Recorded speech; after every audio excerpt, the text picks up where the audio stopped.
Monday Night Skippys is on the air. This is week 13 as we welcome you to Club UK Ireland Monday Night Skippys into Portal Shelter from Alton Park. Tonight's racing will be fast, it'll be furious. You'll need to get your dancing shoes on and find yourself a partner, and it will start here next on RaceSpotTV and of course as ever on iRacingLive.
Good evening, ladies and gentlemen, welcome to this. It's a week 13 extravaganza for Club UK Ireland Monday Night Skippys in support of Shelter, the official charity of RaceSpotTV, streaming live here on iRacingLive. So, well, we've got ourselves now just 3 hours until Season 2 of iRacing starts. We got 3 hours until we announce the result of the winner of the RaceSpot Primetime votes. If you haven't already done so, head over to RaceSpot.tv/primetime now to make your voice count. So here we are then. We're at Alton Park. It is fast, it is furious, and well, we got ourselves a bit of wind here as well. It's 72 degrees, 73% humidity. It's a beautiful day here in a little Budworth in England. And while this track measures just a tick over 4 kilometers, and they are full power for about 75% of this lap. Qualifying has just finished, so now these guys, if they're on a lap, that is fine, they can complete it. If they haven't got themselves the opportunity to do a lap, well, that's it, they will head themselves down to the starting grid in just a couple of moments time. Here's your top 15 then. Left hand side of your screen, you can see that him, Atenides, is faster than anyone else as we go on board with him, looking to go just a little bit faster. 2 corners left for him to go, and there is a huge before of drivers here today. In fact, 21 of them will be running here tonight. Let's look on board for him. Atenides, he's got pole position. There's no one inside the top 6 on a lap as it stands. His fastest lap, well, that's a 1:42.5. His last lap past the stripe, not going to be faster, but that's okay. He's got himself pole position, and that is all that matters for him. Qualifying then, pretty much going to be scored complete. Mick Watson just going to head himself past the start-finish line, and then we'll have ourselves the opportunity to run through your starting grid for tonight's event as well. We technically got ourselves a minute to do so, but now, seeing as the last couple of drivers are about to now finish their qualifying, checker flag will wave, waiting now for just Kip Stevens, the last driver on track in that very, very vibrant number 11 machine to head himself through the final couple of corners. On board with him, currently running himself in P number 16. Past start finish line, he will come, and it's a 1:44.427. Not fast enough, qualifying over. Let's have a look at your starting grid then for tonight's event.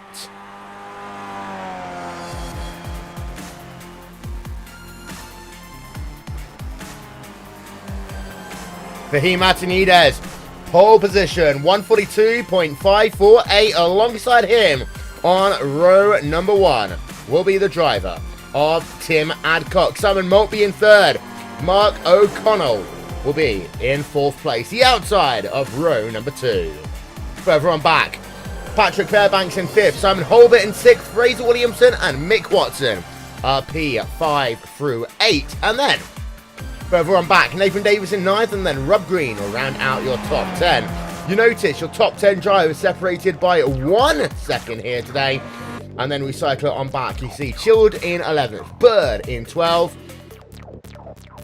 Then Mark Fisher, Martin Fox, Adam Pedersen, and Kip Stevens.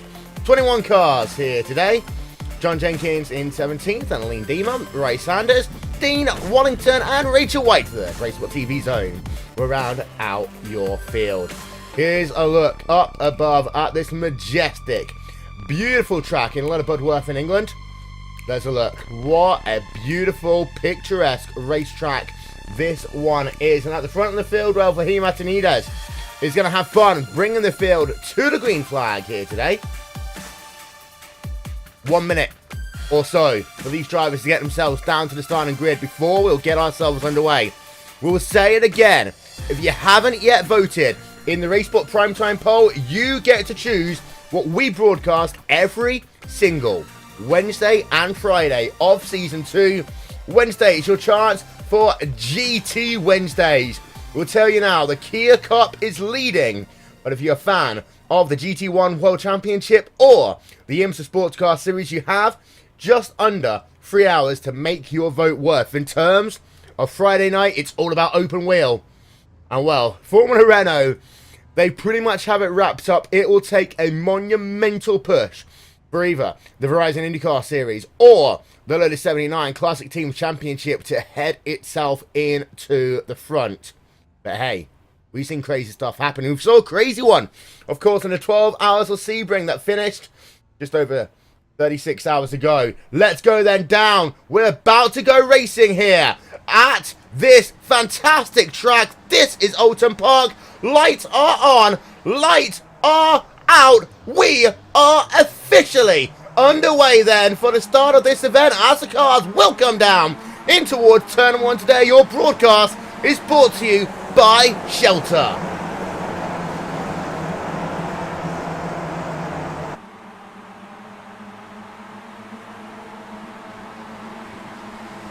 Let's get some two-wide racing going immediately. There you can see Fraser Williamson working himself up some positions at the start of this one behind their two-wide Patrick Fairbanks and Simon Holbert. We're on board with Patrick Fairbanks as they will now head themselves into turn number 3. This is Cascades. Before that, very short, like say, straight away, and that's Fraser Williamson off there. He's going to fall back a couple of positions. In fact, Fraser Williamson's going to do worse than that. Look at him. Fraser Williamson all the way down to the rear of the field. And well, that is not what he would want to have. It'll allow Rachel Whiteford to go past. And now, maybe Fraser Williamson will think about getting that car going again. But it looks as though, actually, he may well be classified as, no, he is now going once again. So, whatever issues he's had, he's been able to get it sorted out. But a bit of a bruised pride there for Fraser Williamson. Let's cycle your field back. And you can see they are mighty, mighty, mighty close all the way through the field. We go on board with the driver of Nathan Davis now, running himself in the number 73 car as they come down in towards, well, this is Druids Corner then, turn number 15. Now it's that short straightaway underneath the Carl Loop Bridge before you come down into Lodge Corner, turn number 16. For those of you, a bit of smoke there actually, a lot of smoke of these guys are locking up in towards that turn number 16. Just a king to complete the lap, of course. you'll notice these lap times are very, very fast. We're going to go on board. We've got side-by-side racing here, and that is the driver of Simon Maltby. He is looking, trying to find a way past Tim Adcock right now, but it's worth noting Fahim Atanides at the end of lap number 1, well, he's got himself a 1.1 second advantage over Tim Adcock in that battle for the race lead, and that's exactly what you want. Get yourself the early jump, hope people behind you fight, and then after that, it's pretty much a chance for Atanides to just dance off into this nice English sunset. Further down, you can see we've got ourselves a little bit of scrapping going on. Rob Green, of course, you see him often on Monday Night Skippies. But that's a lot of smoke once again as these guys head themselves down into the Shell Oils corner. Now let's listen in. We've got a car off there. That is the driver of Patrick Fairbanks, and you can see just how much time, how much speed he's losing. He's trying to fall back into line, but Rob Green should pass him there. That is how fast this section of the racetrack is. And while Fairbanks, just by pushing wide on the exit of turn number 5, going to cause a 3-wide situation. There's a Club 100 machine, number 19, almost going to get clipped off there by Rob Green. That will allow the chance for Fairbanks to come back just a little bit. It's worth noting we've had one retiree so far. That is Fraser Williamson, but he does just put his car back onto track. Whatever issues he now has got sorted out, as we will show you then. Your movers and shakers and lap number 1 of this event. Holbert up 1 position, Nathan Davis up 3, Shield up 2, but Fairbanks is your biggest loser so far inside of your top 10. As we'll have a look, looking as though we're getting ourselves a little bit of gaps going on. It's a 2-horse race now for P number 2. Atanides, fastest lap of the race so far, 1:43.362. He goes purple from the fun of this racetrack. And well, we can now go on board once again with Simon Maltby. You can see he's got himself a 4/10 of a second advantage as it stands over Tim Adcock, as he looks to just try and eke that advantage out, make it a 2-horse race in that battle for P number 2 on track. But we're back. There's the conga line. There is the train of drivers. It starts with Mark O'Connell. Well, in fact, no, it starts with Simon Holbert in 4th place. And then you've got Mark O'Connell, then Nathan Davis, Mick Watson, James Chilled as well. It is windy here today. For those of you who didn't see it at the start, it is very windy. And you can see there on the RaceSpot stat facts, it is 13 kilometers per hour the wind right now. Air temperature 72 degrees Fahrenheit. That equates to a track temperature of almost 100 degrees Fahrenheit. That's about 35 degrees Celsius for those of you who want to know the conversion here. As Maltby right behind Tim Adcock now as we go on board with Maltby. Exit then of turn number, that's turn number 15? Sorry, turn number, I'll take that back. It's the exit of turn number 12. That is Knickerbrocker. Now they're heading themselves into Druids Corner, turn 15. As well, we're getting a pack of cars forming very quickly now. Simon Holbert is right there in that mix. You can see as we look up above, 2 wide, 2 deep, in towards 16. They'll come. They touch 3 wide for a moment. They think better of it, but Tim Adcock is going to lose a lot of places there as we just cycle behind the trees. There you are. Adcock has lost himself 3 positions now in the space of 1 lap as Atanides will again go purple. That last lap, a 92.6 mile an hour lap as Mark O'Connell right now, right on the rear of Adcock. We're going to go on board with him. Nathan Davis going side by side as well. This is just behind Nathan Davis and Mick Watson. And oh, the treble 6 machine of Watson going very, very wide there. That's going to cost him a lot of time. As you can see, we zoom in on that treble 6 machine. He does lose a bit of time. He does lose some positions, but it's okay. He's, well, at the rear end of your top 10 now. But he pushed very, very wide down in Cascades on lap number 4 of this event. 14-lap race. We talk about it being fast, it being furious. Oh, it is. As you can see there, James Clean, he's hoping to get himself the draft now. We'll go on board with him. You can see defensive line being taken by the driver of Nathan Davies just ahead of him. Well, in fact, he's going to be put behind there now. As you can see, that draft working to its full extent. Clean will actually move himself up a position. There we are, up into P number 6. Adcock Maltby still going on ahead. Maltby Holbert still going on, but there's a bigger situation at play right now, and it is the fact that your race leader Fahim Atinides already has a 3.6 second advantage with only 4 laps of this race scored complete. These guys need to get a move on. Maltby looking down to the inside in towards 16, not quite close enough. Adcock there looking very strong on the exit of 16. Lodge corners, they'll come past the start-finish line again. These guys know that they've got to get moving quickly, but it looks as though that you just can't pass at the northern end of the racetrack. The wind here does make it hard, as you can have a look there. These guys on the exit of turn number 1, Old Hall corner, down the avenue, in towards Denton's for 2, and then Cascades for turn number 3. Notice it's a 4-car pack, but some cars very close behind. James Card and Nathan Davies are still there in the mix, but of course they've been battling out just a little bit. We have lost Patrick Fairbanks, by the way. Give you an update on drivers out of the race. And Alan Patterson right now hunting Martin Fox in the battle for position. We ride on board then with the driver of Alan Patterson. As you can see, he's just moved himself past that driver of Fox to move himself up into P12. But here will come Fox back again. Looking to the outside. More smoke, more dust there being kicked up as Fox will have to concede a position for just one moment. Let's go on board then with Fox. He's going to get a much better run off of the Shell Oils corner. Now through Britons. This is flat out through this section, up the curve. And well, it's going to be a drag race down into Knickerbrook corner. And let's listen in. Easy. 14 car Patterson will have to concede that position just for the time being. Mark O'Connell, Simon Maltby going too wide. This is very, very close between these 3 drivers as they'll work themselves now through Druid one more time, and a little bit loose there. Where's the driver of Mark O'Connell? You can see as we go on board of him. Look how close this one is. And oh, they made contact for a second. That was with the number 18 machine, 16 machine, and Maltby gets tagged again. That was with the number car of James Child, I think there. Indeed, it was the number 5 machine. Let's get ourselves a second look at that one.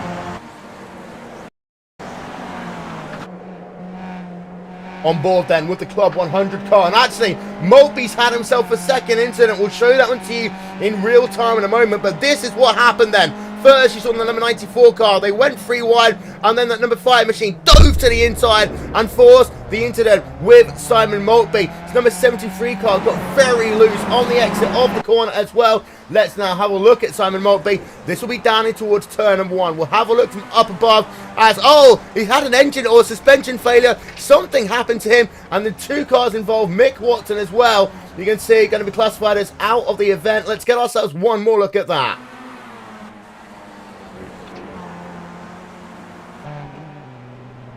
Engine failure from Maltby, causing 2 drivers to have issues, and well, it can be an issue on long straightaway tracks like this. Maltby's now on pit road, and well, what it's done is it's opened up this middle part of the pack. Rob Green right now going side by side with James Child in towards turn number, let's have a look, see what turn they're coming up to. That's on the exit of the Old Shell corner, but it looks a bit behind. You got yourself Martin Fox scrapping it out as well. This is a nice little 3-car battle with Kip Stevens on board with Stevens as they come in towards turn number 16 once again. Sorry, Druid's corner even. Druid's corner, turn number 15 they'll come down into. We're on board with Stevens. You can see that Fox and Patterson are just ahead of him. But what that incident did, there was really 3 different stages to it. We'll try and talk you through it in a bit more of a cohesive manner as Atinides will go purple once again. It all started with these 2 cars that you can see. Number 94 machine of Mark O'Connell getting himself into a 3-wide situation. Number 73 machine there of Nathan Davis also getting himself into the walls. But the biggest losers were Simon Maltby and Mick Watson in that one, as Patterson going to go side by side. Let's think about going 3 wide once again. Then Kip Stevens thinking about it. He doesn't need to worry about going 3 wide, but will stay on the outside there of the driver of Martin Fox. Oh, Adam Patterson there. All forms of wrong there, locking his brakes up in towards Cascades, turn number 3, and that's going to cost him 3 seconds as he's now going to be under pressure from the driver of Lee Deemer. And in fact, Deemer will go past him as they work themselves down into Island Bend, turn 4, and then Shell Oils corner, turn number 5. Out front, though, it is Fahim Atinides just storming away with this race. And he's done so now by 4.7 seconds as we at the halfway point of this event. This time by, here are your top 8 on your screen.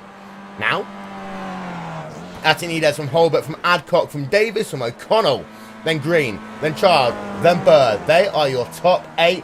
We have now 4 retirees, Maltby, Watson, Fairbanks, and Williamson. We'll move ourselves into the second half of this race in just one moment's time. As we do so, let's ride a couple of corners on board with Mark O'Connor, because he is hounding onto the rear of Nathan Davis.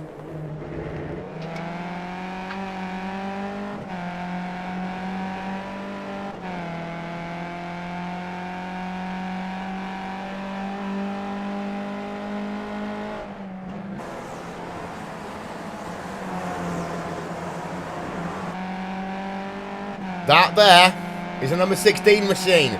That's Maltby, who's come out on track there. And it looks as though that those two almost were going to make contact.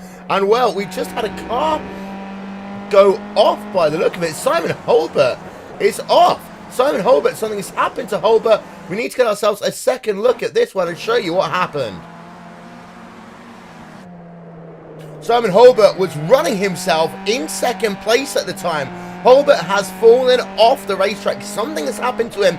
We believe that he may have had a crash down at turn number 3, Cascades Corner. We'll have a look then. Back in. Oh, this is on the exit turn number 1.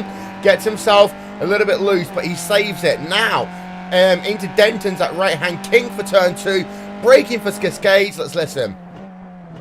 Oh, he just pulls the car off. Oh, he just literally pulls the car off, so we're not quite sure what happened to the driver of Simon Holbert, but he is now out of the event. Attrition is becoming a bigger one as we got smoke, lots and lots of smoke there. That's a car expiring by the looks of it indeed. It is, for the second time today, Maltby, that car. He bought it on pit road. He then ended up with a secondary issue. There's the smoke. Kip Stevens, Martin Fox were just able to work themselves through it. James Charles working with Rob Green right now. This is a scrap for P number 5. And the tyre smoke there down at the big braking zone at Lodge Corner seems to be upsetting the momentum of a couple of these drivers. And Charles actually getting very, very close to that outside Armco barrier on corner exit. Well, it's a bit like Indy almost there. You want to go as close to the barriers as possible, but you just don't want to touch them.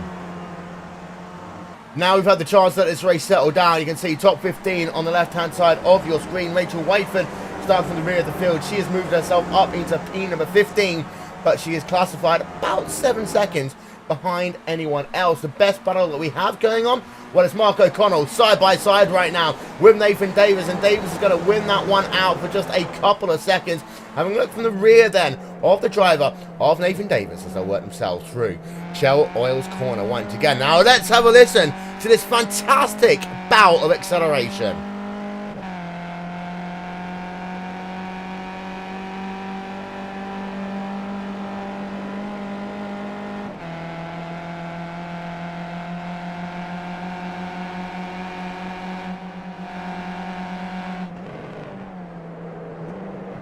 That, ladies and gentlemen, is the power of the draft. O'Connell just breezed past Nathan Davis, but it's that stage of the race where you want to get yourself set up. It doesn't necessarily matter what happens now. It's about where you are come the last 2 laps of this event. But the important thing to note, 8.6 seconds the gap now between Atinides and Tim Adcock. And you want to understand this. Atinides last time by was a full 1.7 seconds faster than anyone else in the field. That is fantastic, as we're going to go 2 wide once again as they head themselves through turn final corner in towards turn 1. It is going to be Mark O'Connell who will lead what is now a 4-car pack. There's Nathan Davis, there's Rob Green, and there's James Chard involved in that one as well. Behind, the Martin Fox and Kip Stevens. They go 2 wide as they'll head themselves through past start finish line once again. And I have to say, Kip Stevens has moved up quite heavily in this race so far. You'll notice up 8 positions from P16, now running in P number 8. A good run here today for that number 11 Club UK and Ireland driver as well. Head themselves through Cascade, down to 5 to go here at Alton Park. Here's that battle. Here's those four warriors going at it. Nathan Davis, Mark O'Connell, Rob Green, and James Chard. Now, what you'll likely see, we are going to have ourselves a close run. Side by side, O'Connell and Davis. But we want to keep an eye out on Rob Green. Gets out the throttle. He's being patient. He doesn't want to give his hand away too quickly. He's currently scored his 12 seconds behind your race leader, but he's only 3/10 of a second behind Nathan Davis, who in turn is only 3/10 of a second behind Mark O'Connell. Here they'll come then, in towards 15 once again. Underneath the Warwick Bridge, they will go once again, heading themselves down in towards turn number 16. This battle has only just begun here today. Other battles going on track? Well, we've kind of only got one at the rear of the field. Ray Sanders, Rachel Whiteford going side by side there as Whiteford will work herself past Ray Sanders just for the moment. Whiteford up into P number 15. Sanders down in P number 16 as it stands right now. But still, we have this fantastic little battle that's going on. There's Mark O'Connell. There's a better look. There's a look from behind. There is the people who are hounding him. Every single corner, Mark O'Connell, Nathan Davis, Rob Green still scrapping it out then. 3.5 laps to go this time by. And these guys will wait patiently until the last lap of the race before they will try and pounce. Here they are then. You can see that Mark O'Connell pushing wide a little bit. That would have given the opportunity for Nathan Davis to move into position if he wanted to. But they will stay a kind of line astern for just a moment as we just see them now working themselves behind the trees. And you can see the pure elevation change at this racetrack as well. It's not like Silverstone, which is flat as a pancake. As they're going to go too wide. Are they thinking of... No, yes, maybe. No, not 3 wide just yet. But they are going to go too wide. And that number 15 car is going to try and bury himself down to the inside. Out of Knickerbrook, through Clay Hill, Water Tower as they come down in towards Druids once again. You can see they'll just work themselves behind some of the scenery there. And it's very, very close. Oh no, we got ourselves an issue. 94 car off. Nathan Davis off as well. And well, that with just 3 laps to go is not what you want to have happen. Let's have another look then, shall we? Here we are. These two have been going pretty much side by side for the entire lap.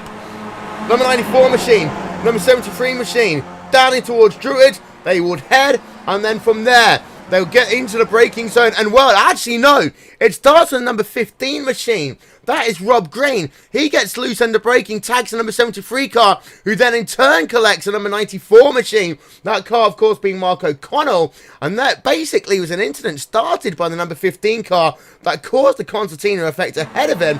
Let's get ourselves another look, if we can, on board with Rob Green. This is in real time, ladies and gentlemen.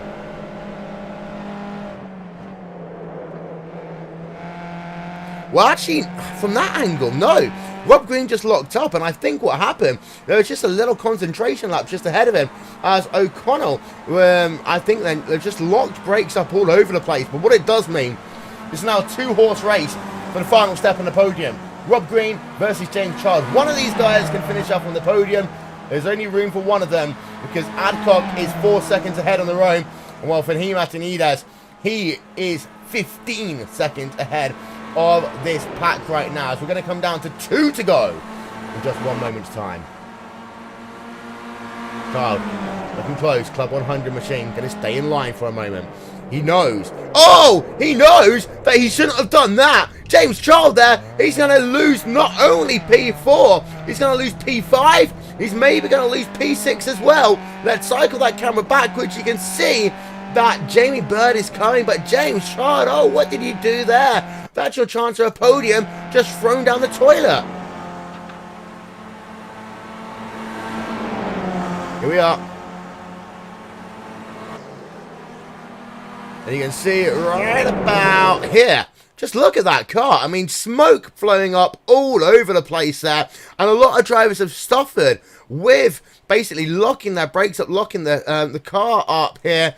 And what you can see, we just have ourselves a smoke plume for the moment. But James Chard going to lose himself positions as a consequence of that one. We're getting ourselves close now to the white flag lap. Here we can see your race leader. It's Fahim Atanides. There's not many battles left on track. It seems to be that the battles that we had, they kind of self-destructed of their own accord here today. Jamie Bird is currently scored as 0.9 behind James Child. That might be close enough with 2 laps to use the draft to move himself up into position. John Jenkins, Mark Fisher, last spot in the top 10. This is the last remaining battle that we have as we work ourselves on board with John Jenkins then. Heading himself now down in toward the Shell Oils corner. More smoke being kicked up. That's what we want to see as they work through turn 5. Now, hard on the power as they head themselves down in towards basically Knickerbrook at flat out pace.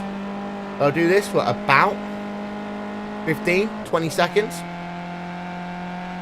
Jenkins not able to close much at all. Gets off the brakes. Gain maybe a 10th or so there in that lap. White flag out. One more to go for Fahim Atanides as he works himself now down in towards turn number 1. Let's go on board with Fahim Atanides. And that's Tim Adcock, sorry, that we're on board with now. Coming down in towards turn number 1. There is the gap to the lead. It is going to be classified as, get this, 11.6 seconds. And tell you what, in all of my time that I commentated on Monday Night Skippys, it's very, very rare that we'd get a gap of 11.6 seconds. Here's the thing I want to show you on the final lap of this event, mainly because of the fact most of the battles have now calmed down. Atanides will get onto the power now. We'll tell you how long he's going to spend flat out. You'll notice on the left-hand side of the track will be Britain. There's the first chicane here at Alton Park. The second one, called Hislops, it comes up to it in about a moment's time. It's on the right-hand side of the track. He's not going to brake to do the chicane. Instead, he brakes here. That's about 22 seconds flat out there in these Skip Barber cars. That shows you just how long this track is in terms of straight line speed if you don't use those 2 chicanes. We have got ourselves a little bit of a scrap going on, but it's not going to be quite close enough for Fahim Atanides then. Now, just with a couple of corners to go, he has going to sense victory. We've got ourselves a retiree on the last lap of this event. That is Rob Green, number 15 machine. But Fahim Atanides will work himself into the final corner for the final time. He'll work himself through the dip, up the hill. Fahim Atanides with one of the most dominant victories in the history of Monday Night Skippys as Jamie Bird, James Chard, that will go down to the line. As here we can see then, we're on board with 2 Club 100 cars side by side. Jamie Bird looking to take James Chard round the outside as they work themselves down towards the track. It could well be a drag race, but no, Jamie Bird's going to go off. He will lose a chance to get himself up a position. And oh my word, Jamie Bird, that was close, but he just went wide on the final corner of this motor race. Behind, it does look as though all of our outstanding battles are done. Let's show you a couple of replays from the last lap of the event. Let's start by showing you what happened with Rob Green. In fact, we need to cycle this camera back just a little bit and show you what happened and work ourselves on board with him.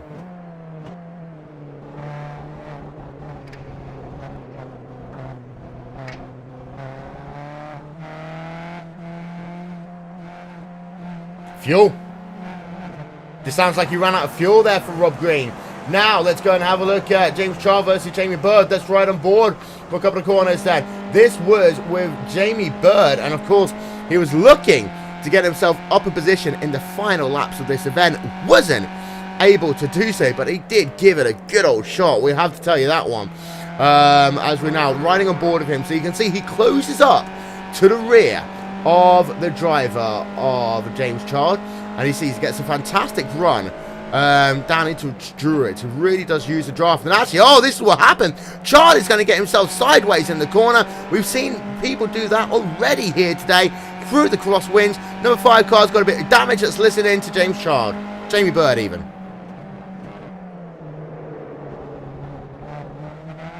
Overshoots the corner.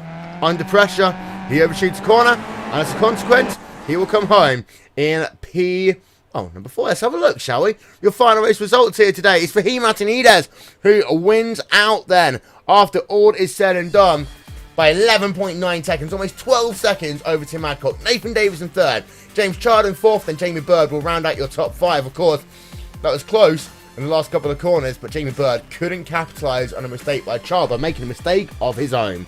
Kip Stevens, your biggest mover of the race, up in P6. Martin Fox in P7. Then Alan Patterson, Mark Fisher, and John Jenkins will round out your top 10. Then it's Wallington and Deemer and Saunders and Whiteford and Green. They are your top 15. Mark O'Connell then with Simon Holbert in 17th.